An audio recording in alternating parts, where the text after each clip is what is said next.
It is Ryan here, and I have a question for you. What do you do when you win? Like, are you a fist pumper, a woo-hooer, a hand clapper, a high fiver? I kind of like the high five, but if you want to hone in on those winning moves, check out Chumba Casino. At ChumbaCasino.com, choose from hundreds of social casino-style games for your chance to redeem serious cash prizes. There are new game releases weekly, plus free daily bonuses. So don't wait. Start having the most fun ever at ChumbaCasino.com. No purchase necessary. VGW Group. Void where prohibited by law. See terms and conditions. 18 plus.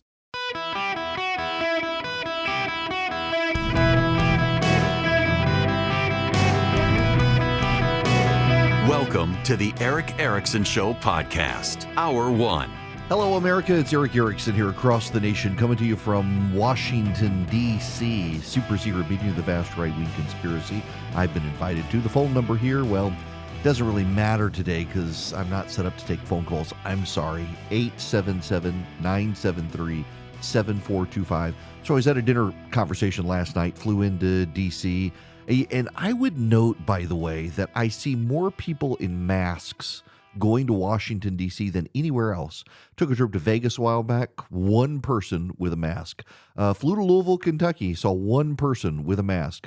Flew to Washington, D.C., and there were probably a dozen different people. They've all got their N95 masks on. You know, they're very sciencey people just ignoring the science. Listen, whatever their situation is, God bless them. But at the same time, you don't have to wear the mask now. And yet they are. Now, in fairness, I was in a meeting the other day with a guy who was wearing a mask, and he apologized and said it wasn't COVID. He had been ill and was still potentially contagious, didn't think he was, but just out of respect for everyone else, wore a mask. God bless him. That's fine. But I kind of think this is like COVID fear for people. Nonetheless, so I am here. And in conversation last night, this dinner for the super secret meeting of the vast right-wing conspiracy, it came up how quickly the left is now embracing newspeak. Like, for example, Alexandria Ocasio-Cortez, I mentioned Jordan Neely yesterday. Jordan Neely is the now dead homeless man who has been assaulting people in the New York subways for some time. He was arrested 40 separate times. 40 separate times the guy was arrested. 40 separate times. And 3 people detained him, held him down. He was trying to assault passengers on the train. And a young Marine in his 20s, put the guy in a chokehold. And unfortunately, Jordan Neely died. It's a tragedy.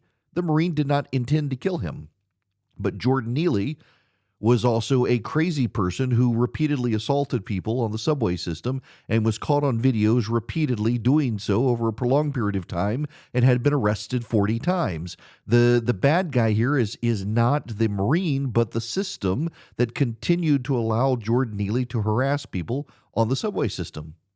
And I noticed yesterday Alexandria Ocasio-Cortez, who said nothing when a crazy person shoved a woman onto the tracks of the subway in front of an oncoming train and killed her, is outraged about Jordan Neely's death and referred to him as houseless and unhoused. And then I saw Axios. Axios is down with the lingo. Axios refers to pregnant people. Now, Axios doesn't refer to pregnant women anymore. Axios, the news website, refers to pregnant people. And if you look at the URL, it was originally labeled Death of Homeless NYC Subway Rider Placed in Chokehold Ruled a Homicide. It was originally titled Homeless. But the headline now reads Death of Unhoused New York City Subway Rider Placed in Chokehold Ruled a Homicide. Unhoused.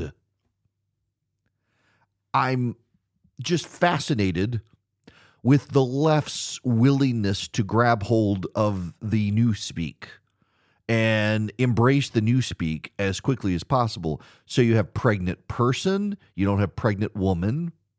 You have unhoused or houseless instead of homeless. You have Latinx instead of Latino or Latina to make it gender neutral. And they just embrace this stuff and they run with it. And then they look at you funny when you don't embrace the words, when you don't use the lingo that they use. It's kind of telling, so I follow a website. The guy is a very smart guy. His website I always find fascinating things, rarely anything related to show prep, but always fascinating stuff. But the guy, I don't even know if he realizes how quickly he's willing to just embrace the new words of the left, the new speak of the left. He did something last night on homelessness and referred to, I think it was Finland solved the problem of the unhoused. What are the unhoused? Those are the homeless people.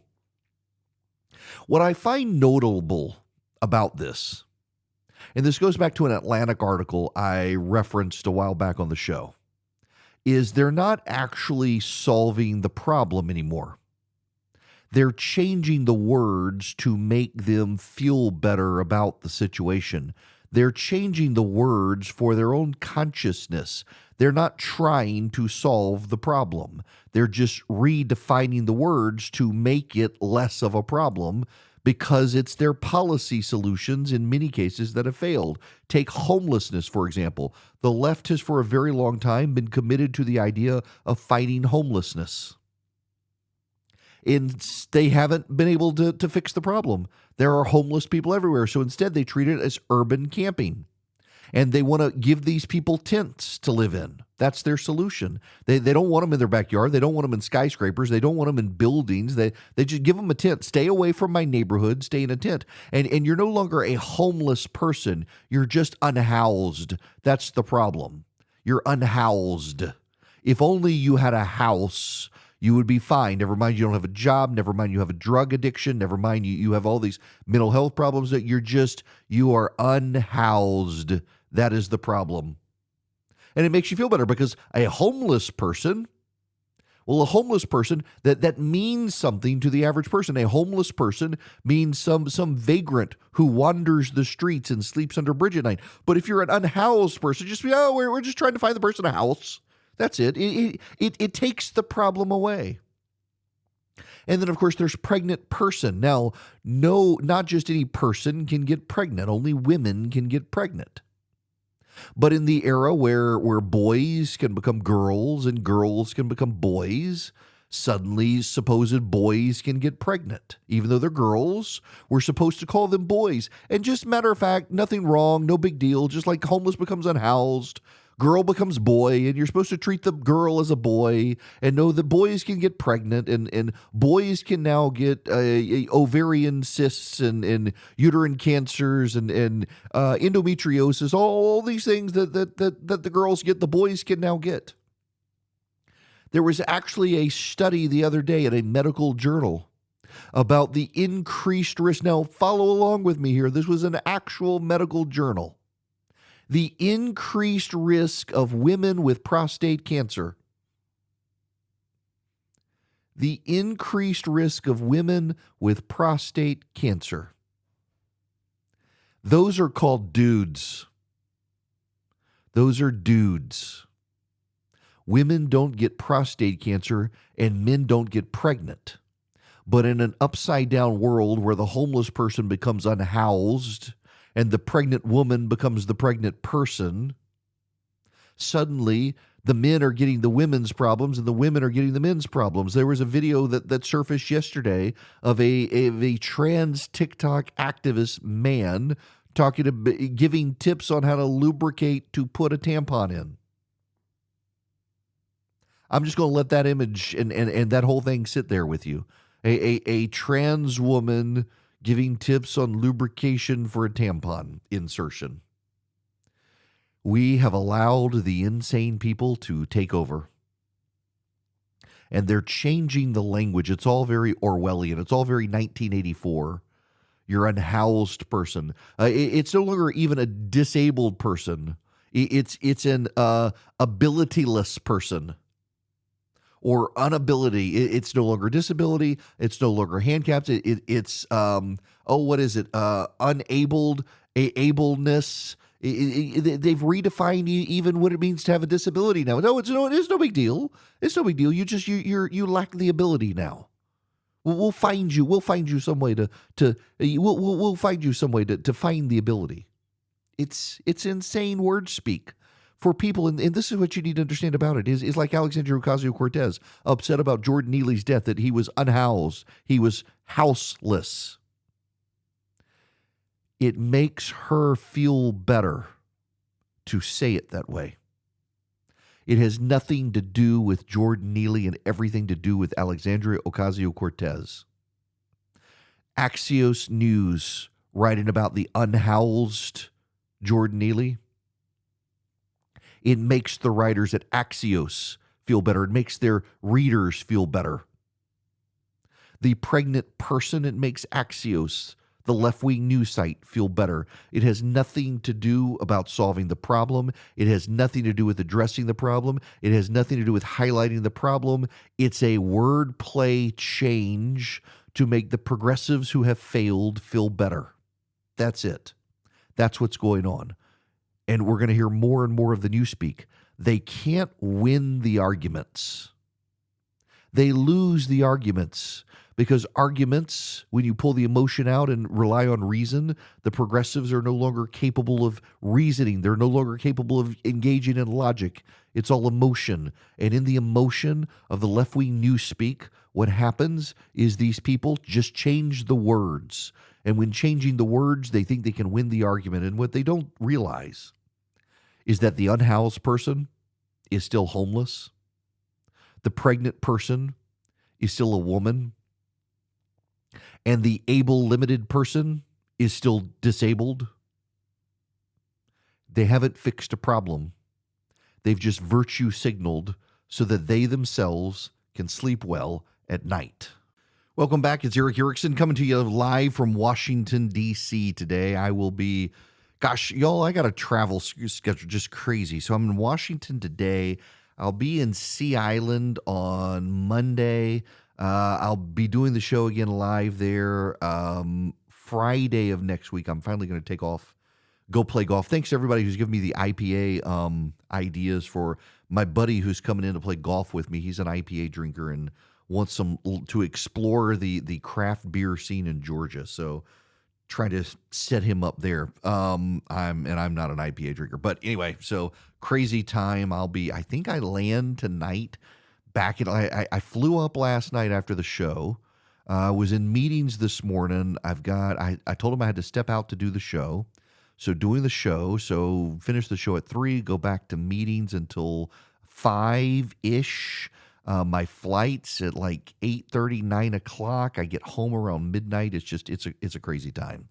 But I will survive. Now, Anheuser-Busch. You know, I thought we were done talking about Bud Light, but we're not. The Anheuser-Busch is offering their frontline employees and wholesalers a $500 bonus as compensation for the backlash over Bud Light. Their sales are down globally 1% impact in sales, according to the chief executive of InBev, I think the company's name is. 26.1% domestically, but it's having a global impact. And interestingly enough, Miller Lite and Coors Light, both better beers, by the way. You'll find both in my office fridge, for example, that they've skyrocketed. The problem here is that a lot of the distributors are locally owned. Like, for example, there's a great Anheuser-Busch distributorship in the Atlanta area. A fantastic family owns the distributorship, and I'm sure they're having trouble. So I'm sure it's different in different states, but so in my state, the way it works is that craft beer brewers can sell a limited amount of their beer directly to the public, but to get it into stores and stuff, the brewer engages in a relationship with a distributor, and the distributor engages with a relationship with the store. And so there's one in Middle Georgia where I live called Bibb Distributing. I know the owner, and it's a family-run place. And then up in the Metro Atlanta area, they've got Eagle Rock Distributing. Just wonderful people, great family in charge of it. And they are not an Anheuser-Busch company. They are run by a family, and they're a solid, good family. And they are now paying the price of the wokes at Anheuser-Busch. And now Anheuser-Busch is having to step forward and, to some degree, put money where their mouth is because, I mean, you're seeing a real decline in sales with Anheuser-Busch. You're seeing it's not just Bud Light anymore. It's spilling over into Michelob Ultra, which is a very fast-growing brand. It's spilling over into Budweiser, spilling over into other brands within the company. And so these independently owned distributors, let alone the grocery stores and the bars that have already purchased the beer, they're running into problems. This is not an encouragement to go drink Bud Light because of what it's doing to the local economy. No, that's not it at all. It is to suggest to Anheuser-Busch, maybe instead of a non-apology apology, you should come out and say, we're sorry. We disrespected our customers. We should never have done what we did in the week of the Nashville shooting. It was bad form, and the people who thought it was a good idea have been relieved of their jobs. Now we're going to bring back Real Men of Genius. Just own up that you screwed up instead of doing this non-apology apology. I feel really bad for the distributors and for the guys who drive the beer trucks. I was talking to a bar owner who said that his local distributor has gone from daily deliveries to weekly deliveries. No one is buying Bud Light. There was a video that circulated the night before last, I think, of a Red Sox game where literally no one in the stadium would drink the Bud Light when they were out of all the other beers. People stopped drinking the beer. They weren't going to drink Bud Light. That's how damaging this is. I mean, the moral of the story here, frankly, is you go woke, you go broke. This reminds me of what happened at Target in 2016. Target said they were going to allow men into women's bathrooms. Store sales fell 7%. Target spent $20 million putting in gender-neutral single-stall bathrooms as a result. And they kept saying, oh, it has nothing to do with this. It has nothing to do with this. Completely unrelated. They sure didn't act like it was unrelated. Americans are not comfortable with this. And Bud Light in particular disrespected its consumers. You never disrespect your consumers. That's marketing 101. They did. The woman, Alyssa, what's her name, and her boss should be fired. And Bud Light should come out, Anheuser-Busch should come out and say, I'm sorry. They no longer work here. We actually do love you.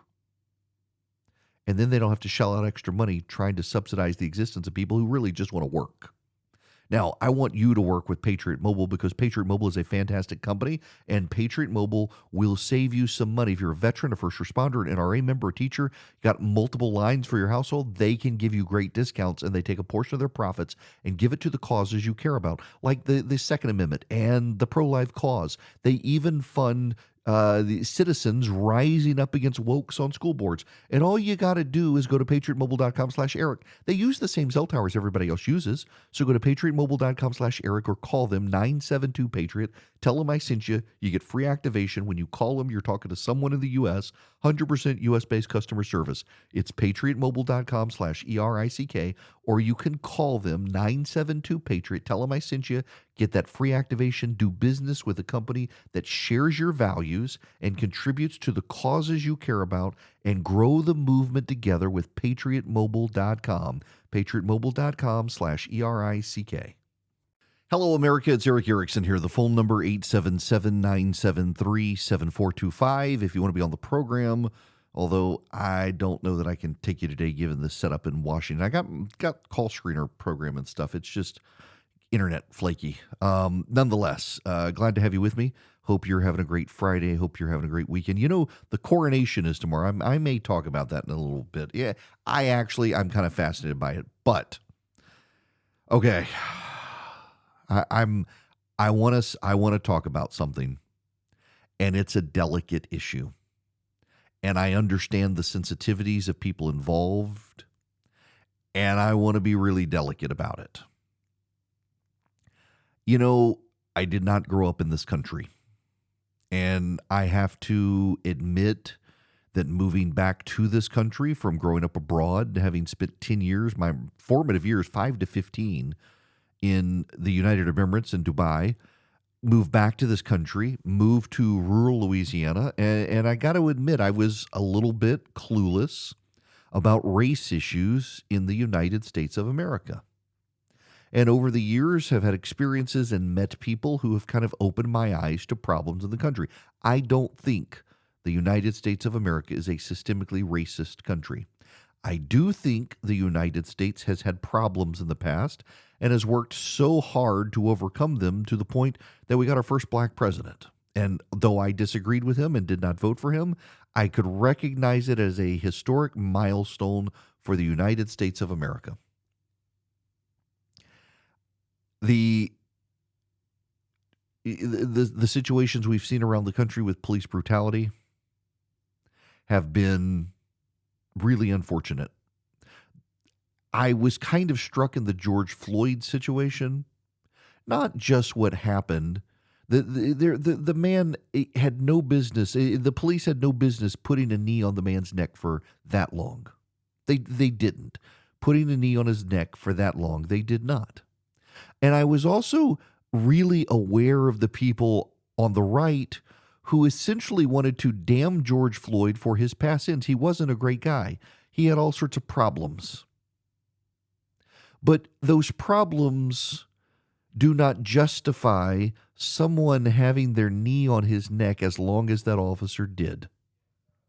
It, in and of itself, was a problem, and it was a problem that people wanted to justify because they wanted to make it black versus white, and they wanted to defend the police, and they did not want to recognize or have empathy in that situation.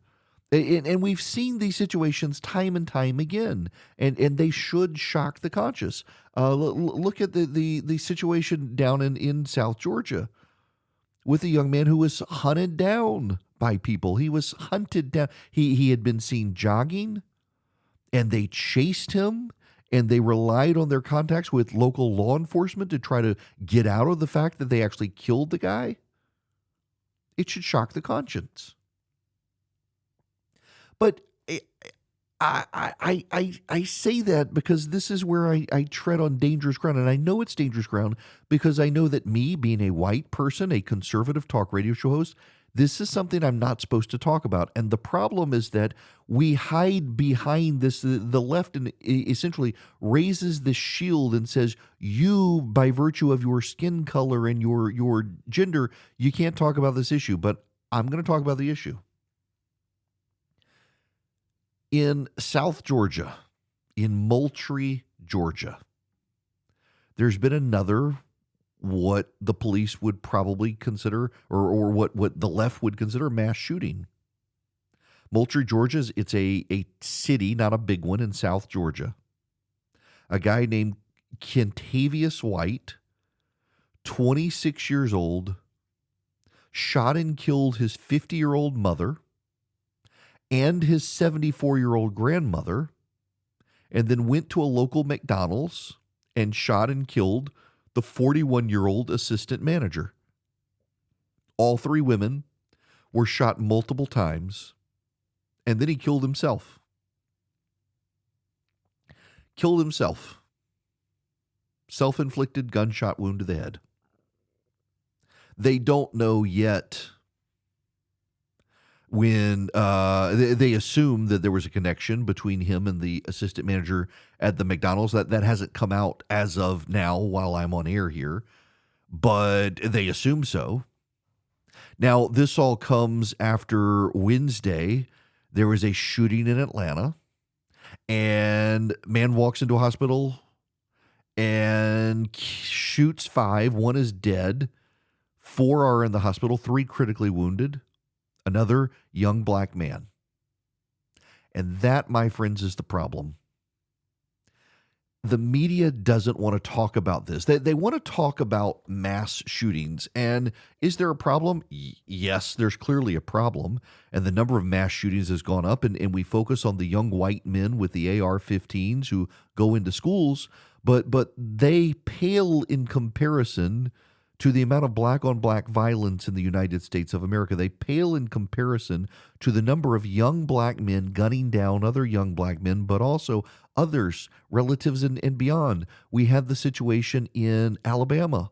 32 people shot at a birthday party, at a Sweet 16 birthday party. 2 young black men tried to gun down the people at a birthday party. Five or so were killed out of the 32 shot. And the media that weekend that mass shooting in Alabama happened, when no AR-15 was involved, just handguns, decided instead to focus on an 86, I believe it was, year old white man in St. Louis, Missouri, firing through his front door, shooting a black teenage boy. That in and of itself, inexcusable and awful. And the 80-something-year-old man is going to go to prison for however long left he has. Thankfully, the young man did not die. But the media preferred to cover that, and the family of the victim there gets invited to the White House to spend time with the president. What about the 32 people shot in Alabama? And in Atlanta, Raphael Warnock wants to rush to the floor of the United States Senate and talk about gun control and how it's time to do something with gun violence in the country. That the unspoken assumption is that this can't happen to me. This won't happen to me. It won't happen to people that I love.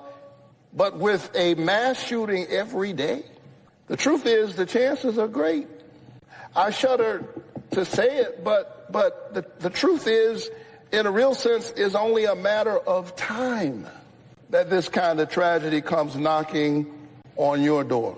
As a pastor, I'm praying for those who are affected by this tragedy, but I hasten to say that thoughts and prayers are not enough. Now, look, I get the desire of people to do something about guns in this country. I disagree with the solutions they offer. I understand they don't mean ill. They don't want to just make you a serf of the state, although I think that would be the outcome. They genuinely, I think most of them, see these horrible situations happen, and they think if we would just get people to hand in their guns, never mind the Second Amendment of the problems here, we could solve a real problem. And they look at Republicans and they think, why won't these people go along with us? And they don't quite understand the arguments of the right. Of course, the left never understands the arguments of the right. But I'm looking at a lot of these situations taking shape around the country. I'm thinking, Senator Warnock, you're a minister, you're an African-American male. Why aren't you preaching into the community of young black men who are killing each other? Barack Obama, you're an inspirational figure in the black community. Why aren't you speaking to the problems of young black men in gangs who feel the need to gun each other down? What am I missing in this? Because, look, I understand the issue with young white men shooting up schools, whether it's Newtown or Parkland or you name it. They're horrible situations. Uvalde, Texas, they're horrible situations. But when you get rid of the 2/3 of gun deaths in this country that are suicides, you're left with 13,000 or so, and the overwhelming majority of those tend to be young black men shooting other young black men in this country. There are crimes of passion. There are murders of people committing adultery and things like that. But the random violence in this country tends to be young black men killing other young black men and other younger black people in this country, male and female. More kids, I've mentioned this before, in 2022, more people, more kids, all of them African American, were killed in 9 American cities than all school shootings combined from Columbine to now. Why is there no conversation on this?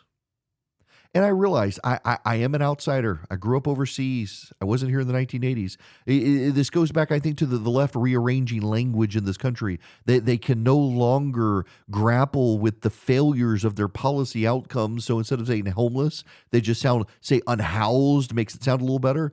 And in this country, they just tell us, well, it's because the country's systemically racist.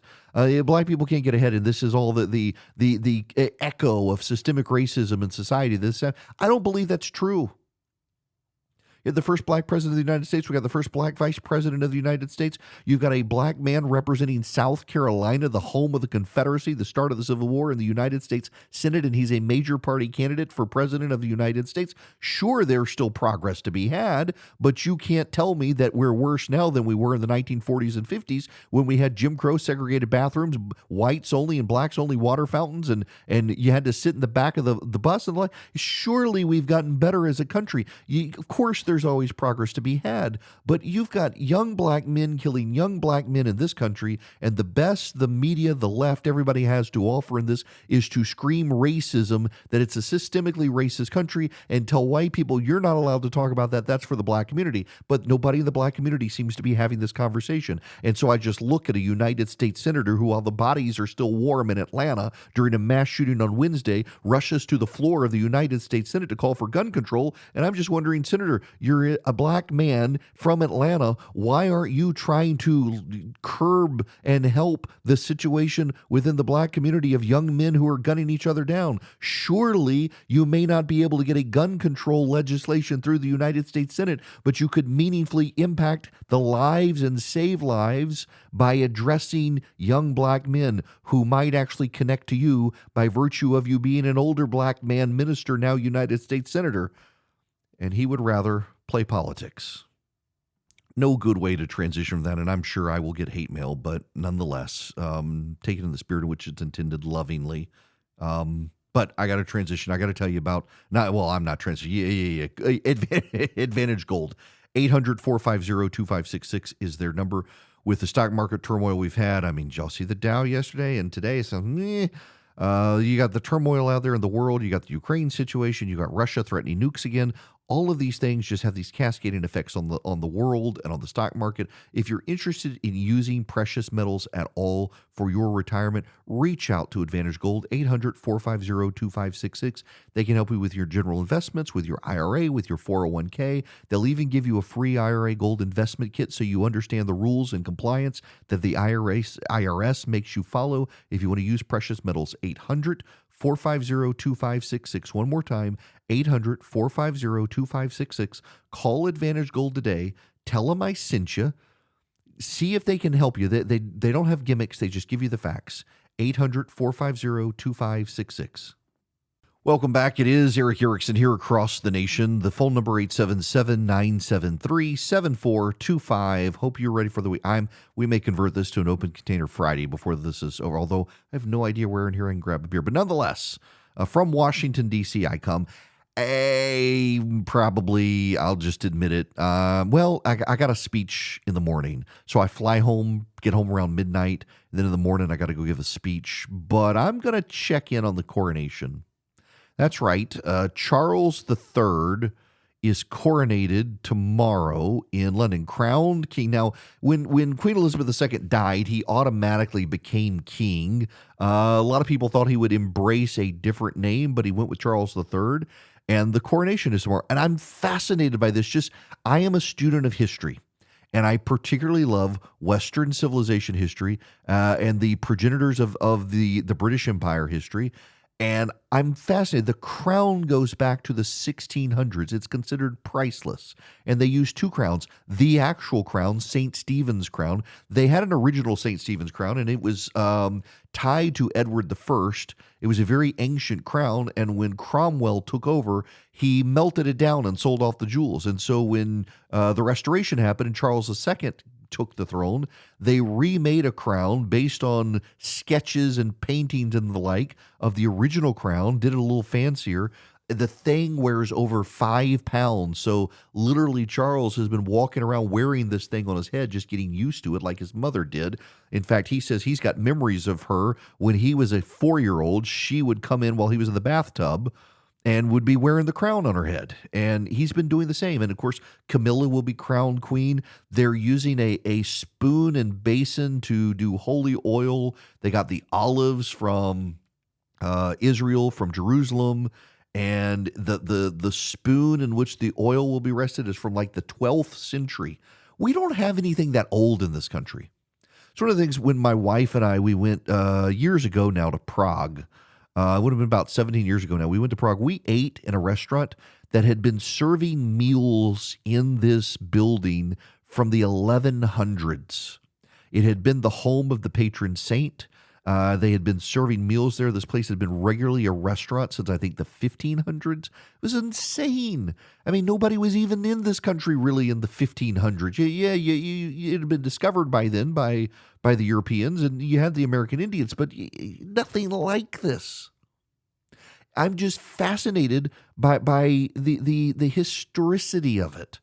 Princess Anne, who is the oldest daughter of Queen Elizabeth, the second of the children, she was asked in an interview by the Canadian Broadcasting Company the other day, where Charles will be king there too, what she makes of the monarchy and is it past its prime? And she said it ties, essentially said, she's not worried about it because a monarchy, unlike any other form of government, ties people to the past and the future and sustains people in a way that no democratic government can through a level of continuity, which is a pretty good argument.